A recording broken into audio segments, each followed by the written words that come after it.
Bonsoir à tous, c'est un plaisir pour moi de vous retrouver pour cette émission politique. Nous partons du côté de la commune de Petit Canal avec le maire Blaise Mornal et pas que puisqu'il est conseiller départemental. Avec lui, nous ferons un petit tour de l'actualité et ensuite nous nous orienterons vers Petit Canal. Blaise Mornal, bonsoir et merci d'être avec nous. Bonsoir Église Ouasté, bonsoir à la population guadeloupéenne et bonsoir aussi à la population canalienne et le Nord-Grande-Terre. Vous êtes un maire serein? Je suis un homme serein et un maire serein. Pourquoi? Parce que les choses fonctionnent chez moi. Au niveau de la collectivité, les choses fonctionnent. J'ai des élus qui sont impliqués, j'ai des élus qui s'investissent et j'ai des projets aussi qui avancent. Et vous avez les moyens financiers? On gère de manière à ce qu'on ait les moyens financiers. Parce qu'il faut savoir que, je l'entends souvent, que je suis arrivé dans une ville où il y avait une cagnotte. Mais il faut savoir que ça fait 8 ans que je suis en place. 8 ans que la majorité qui m'accompagne, nous gérons. Et qu'avez-vous fait avec cette cagnotte? Le temps passe.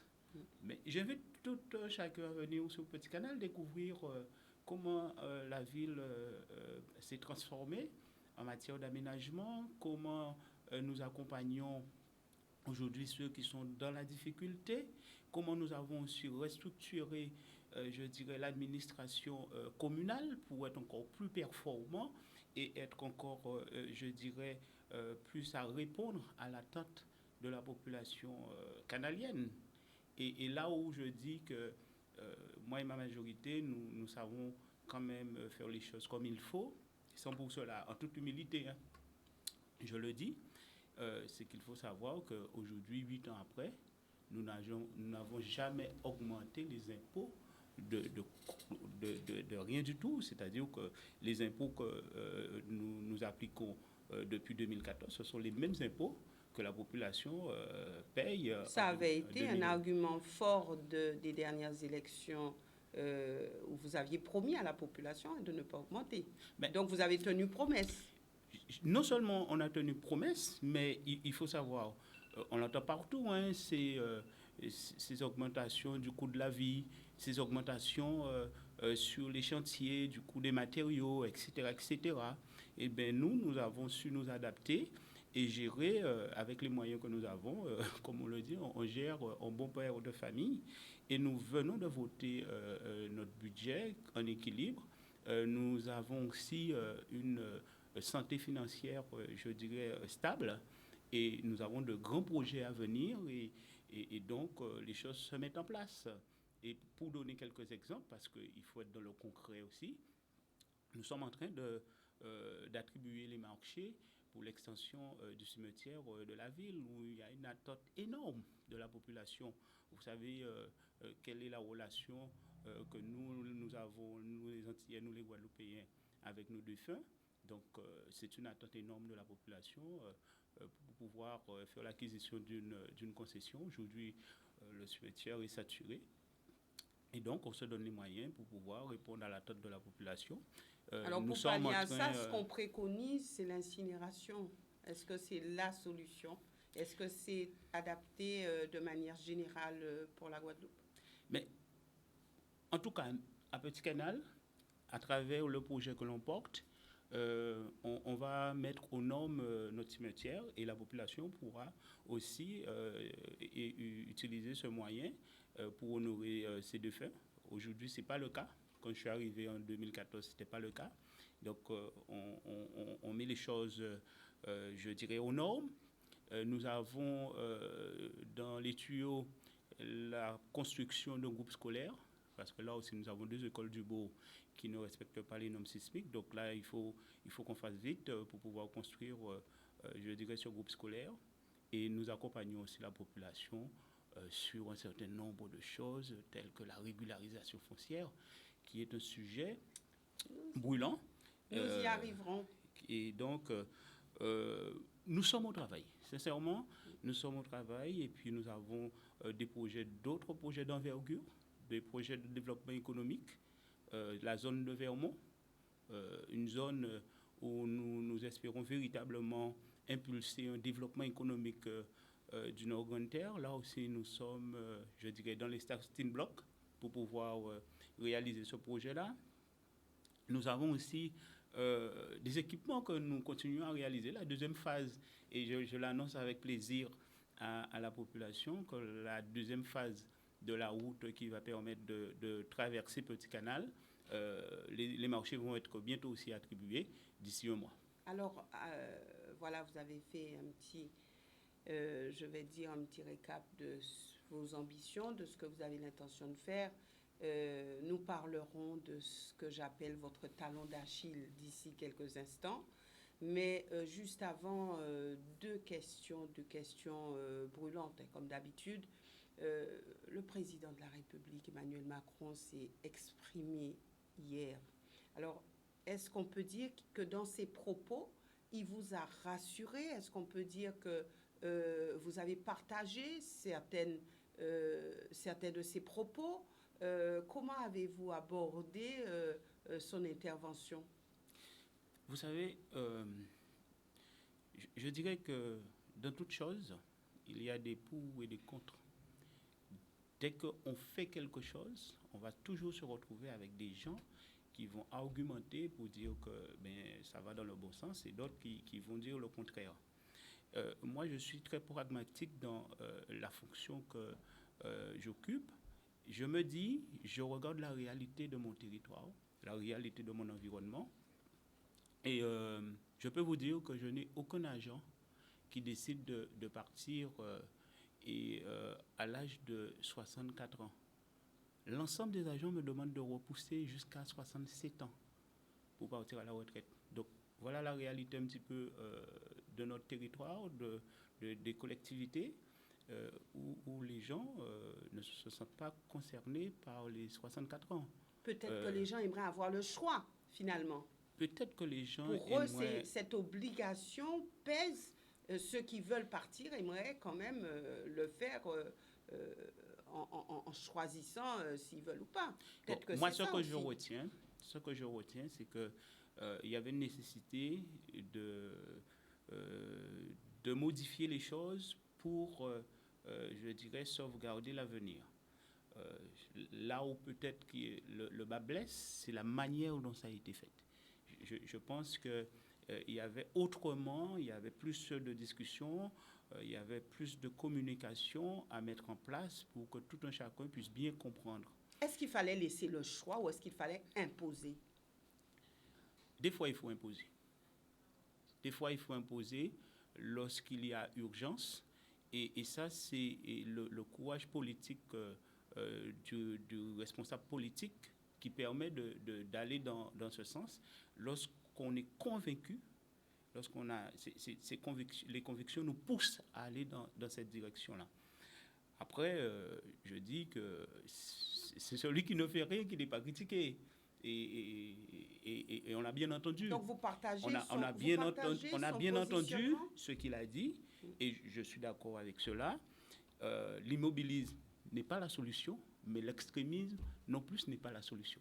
Et donc, je pense qu'on n'a pas su, lors de cette réforme, en tout cas au niveau du gouvernement, ils n'ont pas su suffisamment expliquer les choses, permettre à la population de s'exprimer, cette méthode de passer en force de changer. Qui n'est pas bien? Sûrement. On pourrait dire cela. Peut-être l'avenir nous dira si c'était une bonne chose ou si c'était une mauvaise chose. Pour l'instant, en France, c'est dur, hein? Les mouvements de rue, c'est quand même compliqué. Ce sont des choses que je connais où, quand on prend une décision, systématiquement, il y a une contestation ou autre. Mais je dirais que la France a du retard par rapport à nous en Guadeloupe. Ce sont des situations que nous avons déjà connues. Lorsque nous étions précurseurs. Ah ben oui, lorsque sur les mobilisations, lorsqu'on se retrouvait pas, on n'était pas d'accord, on avait l'impression d'être étouffé. On a eu l'occasion de s'exprimer de cette manière-là. Mais au plus près de nous. Est-ce que c'est la bonne manière? Je ne sais pas, parce qu'on s'est rendu compte aussi et que par la suite, cela a causé beaucoup de dégâts, hein, Au plus près de nous. Au niveau économique. Au plus près de nous, cette crise Covid qui a vraiment mobilisé, où les Guadeloupéens étaient dans la rue, où il y avait un mécontentement. D'ailleurs, ça me permet de vous poser cette deuxième question. Lors de son audition, Élie Califert a eu des propos très durs. En tant qu'élu, vous n'êtes pas parlementaire, mais en tant qu'élu, est-ce que vous avez partagé ces propos? Est-ce que vous avez compris? Est-ce que vous avez... comment vous êtes senti? Mais j'ai cru comprendre qu'il a fait des excuses, si je ne me trompe. Mais au-delà des excuses, est-ce que les propos vous avez choqué particulièrement? Du moment qu'il s'excuse, je pense que lui-même, il s'est rendu compte qu'il avait été trop loin ou bien qu'il n'avait pas utilisé la bonne manière pour pouvoir dire les choses.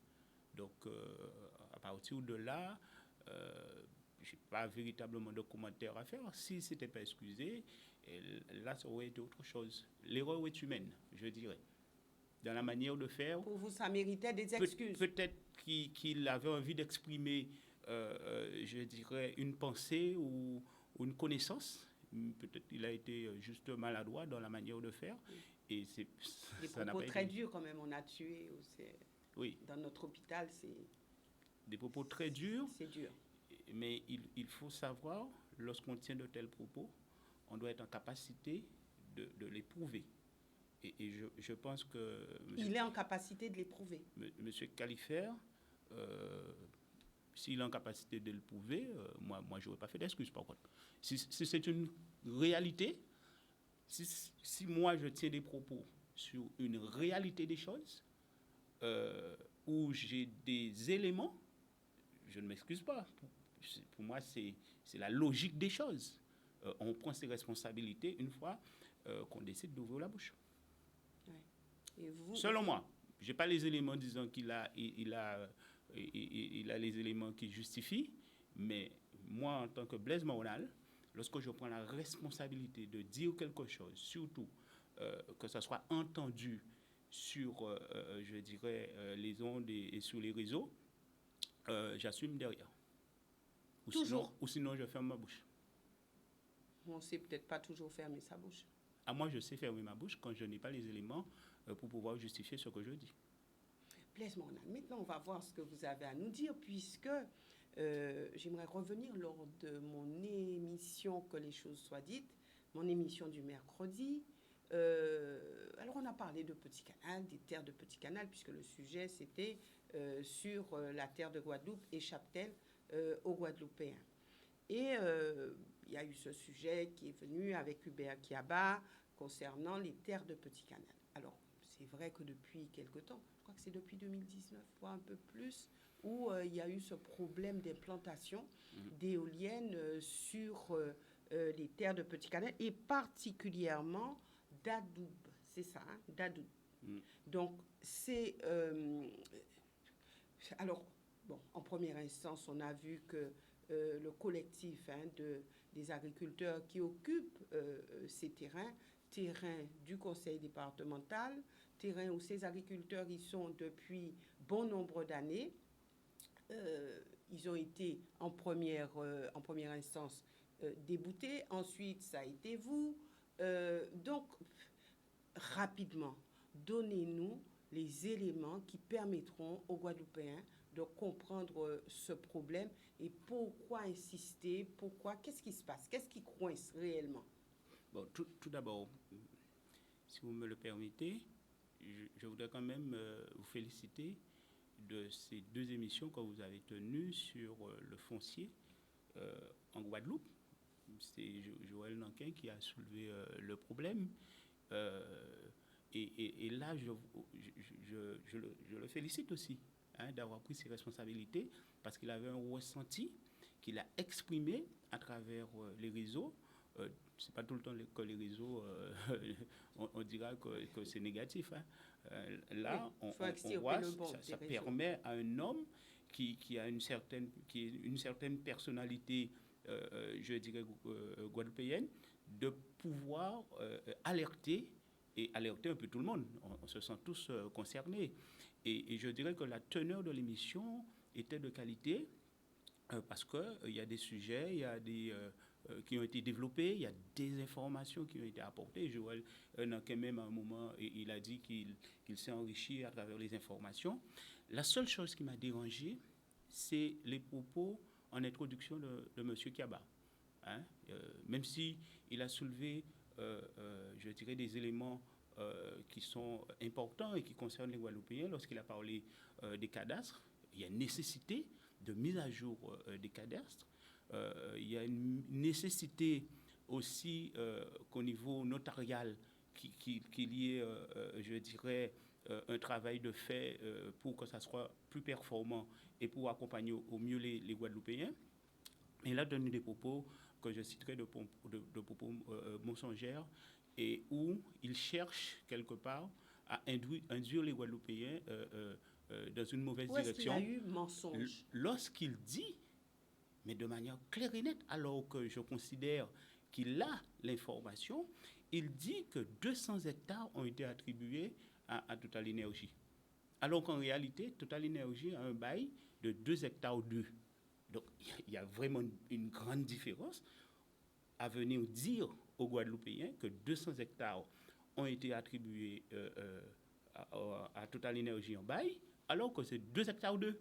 Sa langue a peut-être fourché. Non, je ne pense pas. Ce n'est pas la première fois qu'il a l'occasion d'aller dans ce sens-là.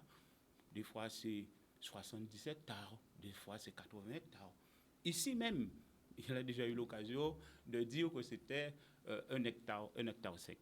Donc, vous voyez que ce sont des gens qui cherchent toujours à tirer la lumière sur eux, alors que c'est un sujet super important où les Guadeloupéens sont en quête d'informations et lui, il arrive avec une information erronée dont il a la maîtrise et qu'il cherche systématiquement à tromper les Guadeloupéens. C'est dommage.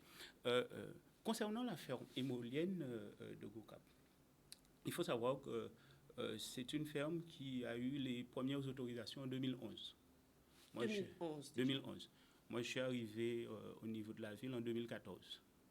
En 2014, on n'avait pas connaissance de la poursuite de l'instruction de ce projet-là parce que, avant d'être en place, j'ai eu l'occasion de militer contre le projet alors que Florent Mittel était maire.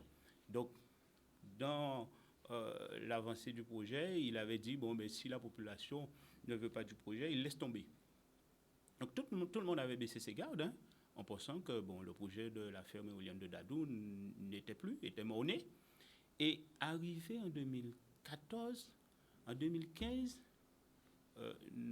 en tant que maire, je reçois un arrêté du préfet délivrant un permis pour l'implantation de la ferme éolienne de Dadou. On découvre, nous la majorité. À ce moment-là, on regarde ça de près, on prend la tâche de service juridique et on se fait accompagner pour casser le permis. Car on a considéré que le permis, on n'avait pas d'informations sur ce projet-là, chose qu'on arrive à faire. Parce qu'on a constaté qu'il y avait des failles dans la délivrance du permis par les services de la préfecture, et on y arrive. Et ce permis est repris par les services de la préfecture, où tout est corrigé. Tout ce que nous avons repéré comme faille a été corrigé. Et il faut savoir que lorsque le préfet délivre un permis, c'est-à-dire que le projet a passé toutes les étapes de validation dans toutes les instances.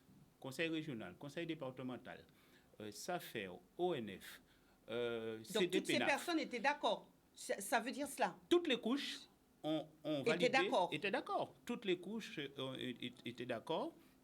L'aviation civile, tout le monde était d'accord et tout a été validé. Et moi, je découvre ça en 2015. Donc face à ça... N'étant pas d'accord. N'étant pas d'accord en n'étant pas maire. N'étant pas d'accord en n'étant pas maire.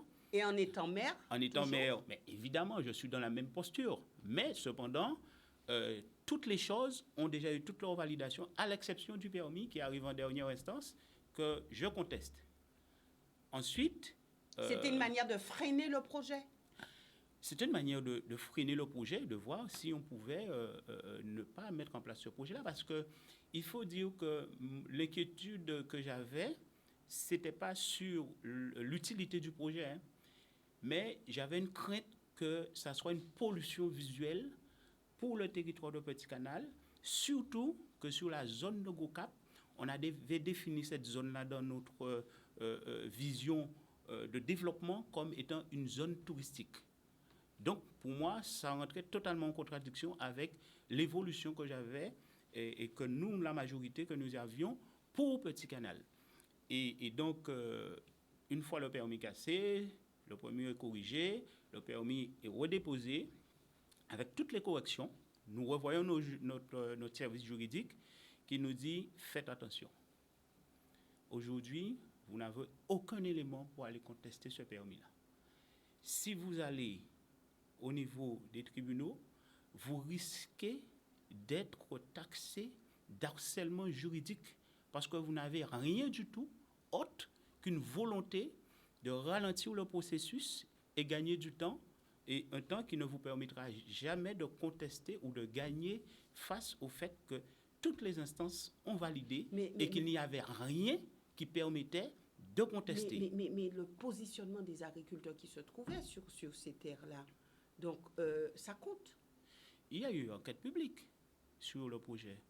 Lors de l'enquête publique, les agriculteurs qui étaient en moindre quantité ont manifesté leur désarroi par rapport au projet. Majorité municipale même qui m'accompagne, à 2 reprises, nous avons délibéré et nous l'avons exprimé dans l'enquête publique qu'on était contre le projet. Mais vous savez, et c'est ce que je dis à chaque fois, on est dans une république où il y a des règles, il y a des lois, et même si on est une collectivité, on subit les mêmes règles de loi que tout chacun. Donc on peut dire qu'à un moment donné, face à certaines situations, les élus ne peuvent rien faire, les élus n'ont pas de pouvoir. Mais ceux qui revendiquent, notamment les agriculteurs, n'ont pas de pouvoir non plus, ne sont pas entendus.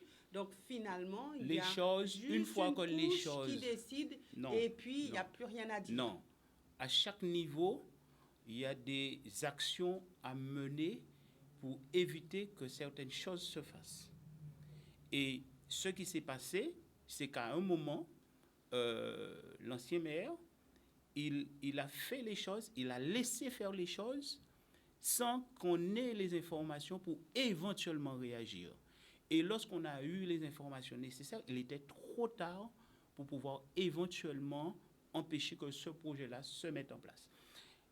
À la suite de ça, et le risque que nous, on encourt en tant que collectivité, c'est de se voir, si on partait dans, je dirais, cet acharnement juridique, c'est de se voir pénalisé en obtenant des amendes en cas où on était sûr, à travers nos juridiques, de perdre l'affaire et de nous voir taxés.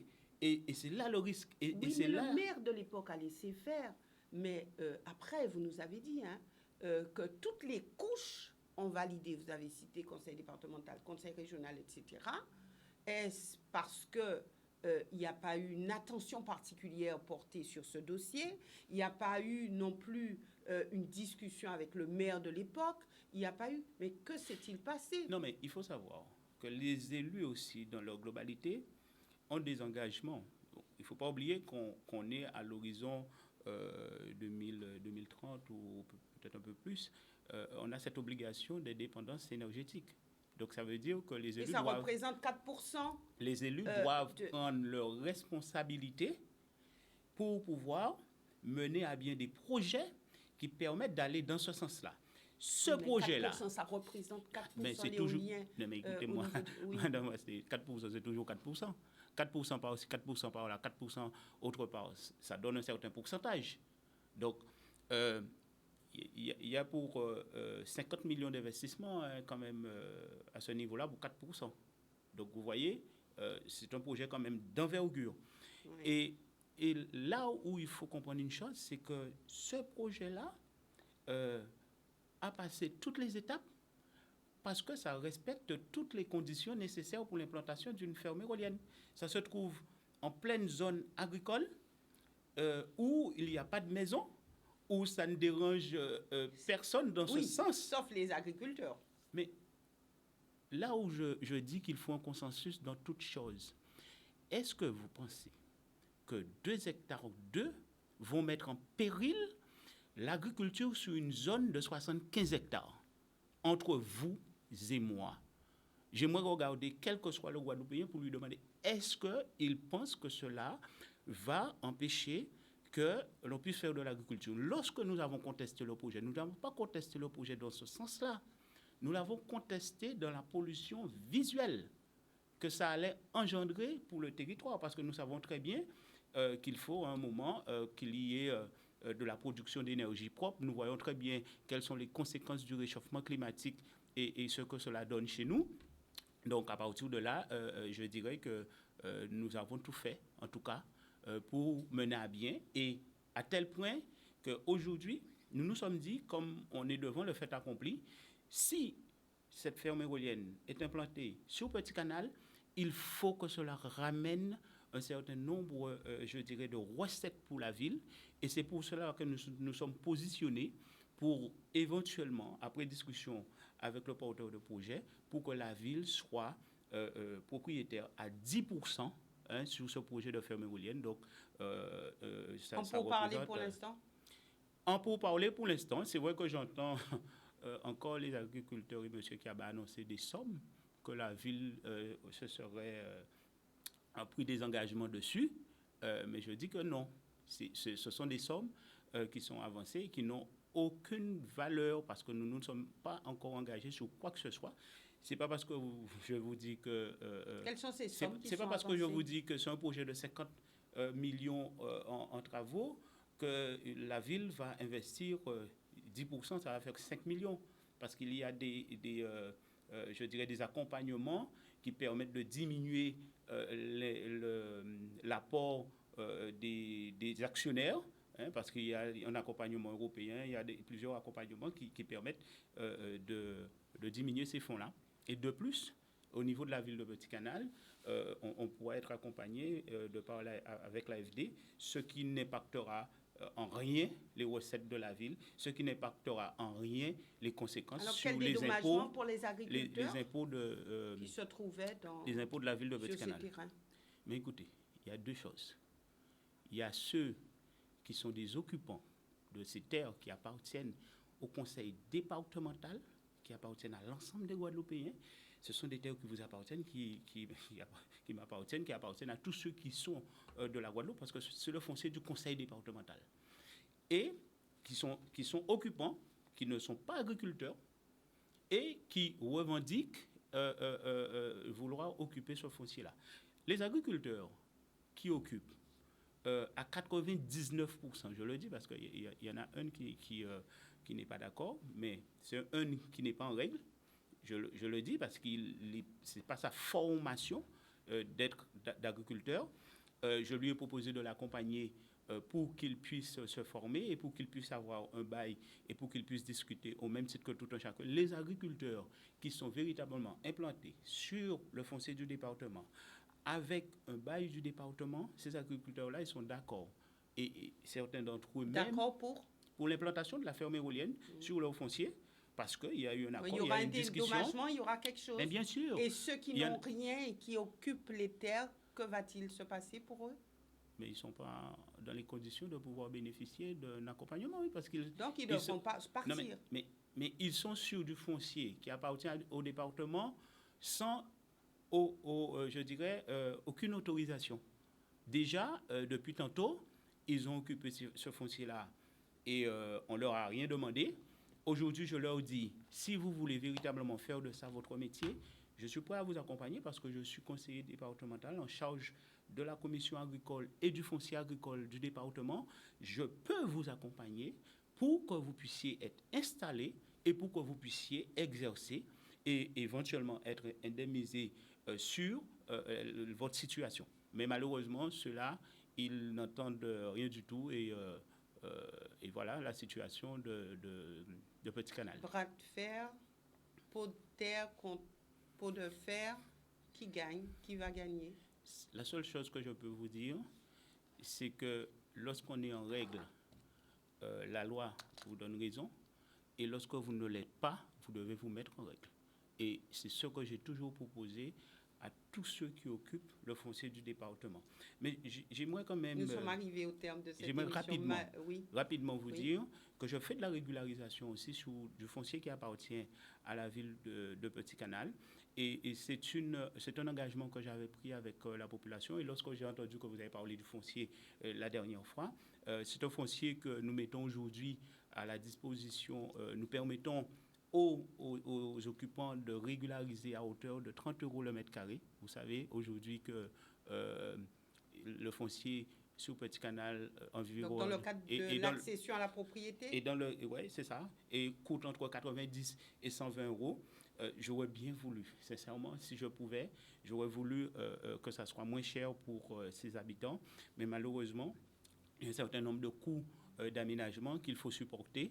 Et les recettes que nous allons retirer de ces 30 € ne vont couvrir 50% les dépenses. Et derrière, il va falloir aussi qu'on cherche les astuces pour pouvoir finaliser. La toute dernière chose, c'est un coup de cœur. C'est un coup de cœur que j'ai sur deux choses. C'est sur la situation des agriculteurs qui se battent pour pouvoir tirer un revenu convenable de leur activité. Et on a vu comment ils se sont mobilisés avant l'ouverture de la récolte pour qu'on puisse les entendre. Je tiens à leur dire que je reste l'homme politique aussi qui peut être à leur côté pour leur permettre de réfléchir ou de trouver des solutions pour leur permettre de tirer un revenu et que tout un chacun puisse vivre de son activité en matière agricole. Et pour finir, vraiment, c'est une jeune fille qui est dans un club de Petit Canal et qui a remporté la médaille d'or au CAFTA Game au triple saut. Et c'est une fierté pour nous à Petit Canal parce qu'il y a 9 ans, avant mon arrivée, cette activité n'existait pas.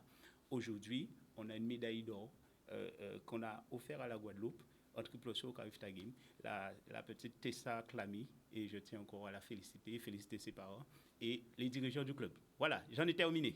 Merci Blaise Mornal, merci à vous aussi téléspectateurs de nous avoir suivis et surtout n'oubliez pas demain cette émission Que les choses soient dites avec un sujet qui vous intéressera, j'en suis sûre.